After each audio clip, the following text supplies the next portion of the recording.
ചരിത്രം പറയുന്ന നോവലാണ്. അത് യഥാർത്ഥത്തിൽ ഞങ്ങളുടെ നാട്ടിൽ തന്നെ ഉണ്ടായിരുന്ന ഒരു സ്ത്രീയുടെ ചരിത്രത്തിൽ നിന്ന്, ഓർമ്മയിൽ നിന്നാണ് ആ നോവൽ എഴുതാനുള്ള കാരണമുണ്ടായിട്ടുള്ളത്.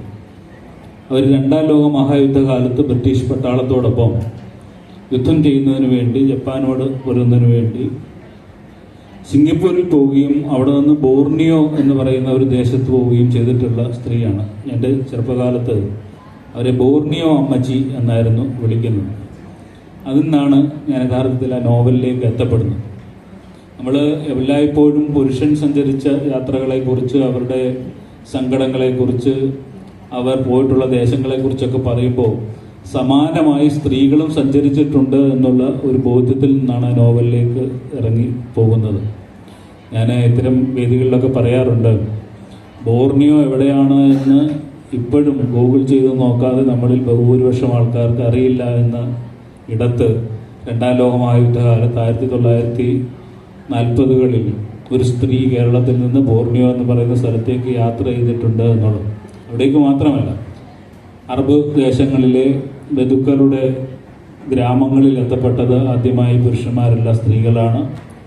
ആഫ്രിക്കൻ രാജ്യങ്ങളിലെ ഏറ്റവും ഉള്ളിടങ്ങളിലെ തൊഴിൽ തേടി അവിടുത്തെ ആശുപത്രികളിൽ ജോലി തേടി പോയിട്ടുള്ളത് സ്ത്രീകളാണ്.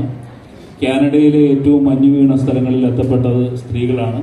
ഇതിനൊക്കെ പിന്നാലെയാണ് യഥാർത്ഥത്തിൽ മലയാളി പുരുഷന്റെ യാത്ര തുടങ്ങിയത് എന്നുള്ളതാണ്. മധ്യതിരുവിതാംകൂറിനെ യഥാർത്ഥത്തിൽ പട്ടിണിയിൽ നിന്നും പലായനത്തിൽ നിന്നും രക്ഷിച്ചതിൽ സ്ത്രീകൾക്കുള്ള പങ്ക് വളരെ പ്രധാനപ്പെട്ടതാണ് എന്നുകൂടി നമ്മൾ കാണേണ്ടതുണ്ട്. അത് ഇന്നും തുടരുന്നുണ്ട്. പിന്നീട് ആ യാത്ര യൂറോപ്പിലേക്കായി, പിന്നീട് അമേരിക്കയിലേക്കായി, പിന്നീട് ഗൾഫിലേക്കായി. ഇപ്പോൾ നഴ്സുമാരുടെ ഒരു വലിയ സംഘം അയർലൻഡിലേക്കും ഓസ്ട്രേലിയയിലേക്കും ന്യൂസിലാൻഡിലേക്കും കാനഡയിലേക്കും ഒക്കെ പോവുകയും അതിനെ പിൻപറ്റി പുരുഷന്മാർ അവരുടെ കുടുംബവും പോയിക്കൊണ്ടിരിക്കുകയും ചെയ്യുന്നുണ്ട് എന്നുള്ള യാഥാർത്ഥ്യത്തെ നമ്മൾ അംഗീകരിക്കേണ്ടതുണ്ട്. അതിൻ്റെ ഒരു ചരിത്രം മുൻനിർത്തിയാണ് യഥാർത്ഥത്തിൽ നിശബ്ദ സഞ്ചാരങ്ങൾ എന്ന് പറയുന്ന നോവൽ ഉണ്ടായിട്ടുള്ളത്. ആ സ്ത്രീകളുടെയൊക്കെ ചരിത്രങ്ങൾ എവിടെയും രേഖപ്പെടുത്താതെ അത്രമേൽ നിശബ്ദമായിരുന്നത് കൊണ്ട് തന്നെയാണ് അതിന് നിശബ്ദ സഞ്ചാരങ്ങൾ എന്ന് പേരിട്ടത്.